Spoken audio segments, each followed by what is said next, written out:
नेपाल एक ऐसा पड़ोसी देश जहां राजनीतिक अस्थिरता कोई नई बात नहीं है, लेकिन इस बार जो आग भड़की है वो हैरान कर देने वाली है।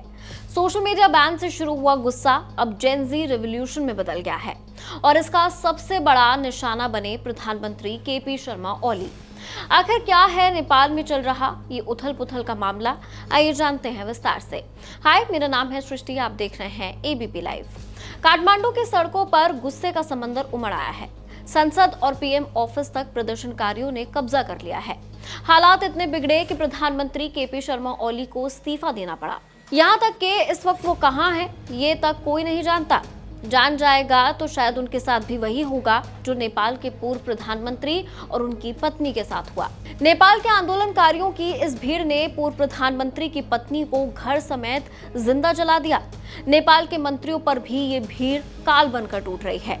लेकिन असल सवाल ये है कि अचानक भड़के इस आंदोलन की जड़ क्या है। वजह सिर्फ फेसबुक, इंस्टा बैन नहीं है। असली मुद्दे हैं भाई भतीजावाद, भ्रष्टाचार, बेरोजगारी और बड़े पैमाने पर पलायन। यही गुस्सा अब सड़कों पर हिंसा बनकर फूट पड़ा है। जानकार मानते हैं कि नेपाल अब अंतर्राष्ट्रीय ताकतों का युद्ध क्षेत्र बन चुका है। चीन अपनी बेल्ट एंड रोड इनिशिएटिव के जरिए, अमेरिका अपने एमसीसी प्रोजेक्ट से और भारत अपने पुराने रिश्तों के सहारे, तीनों यहां अपनी पकड़ बनाना चाहते हैं और यही नेपाल की अशांति को और भड़का रहा है। याद कीजिए, बांग्लादेश जहां पिछले साल छात्र आंदोलन ने प्रधानमंत्री शेख हसीना को सत्ता से बेदखल कर दिया था, नेपाल में भी हालात कुछ वैसे ही तस्वीर दिखा रहे हैं। फर्क बस इतना है कि यहाँ गुस्से का चेहरा बने हैं जेन ज़ी। दिलचस्प ये है कि ये आंदोलन ओली के चीन से लौटने और भारत यात्रा से ठीक पहले भड़का। यानी नेपाल की राजनीति अब सिर्फ घरेलू नहीं बल्कि पूरी तरह क्षेत्रीय और वैश्विक शांति संतुलन का हिस्सा बन चुकी है। क्या भारत को भी इससे सतर्क होने की जरूरत है? भारी मात्रा में प्रदर्शनकारी भारत की सीमा तक पहुंच गए हैं। लोग पलायन का रास्ता भी यहीं ढूंढ रहे हैं। तो क्या नेपाल का ये जेन ज़ी रिवॉल्यूशन बांग्लादेश की तरह सत्ता परिवर्तन के बाद थम जाएगा? क्या बाहरी ताकतें इस आंदोलन का असली चेहरा हैं?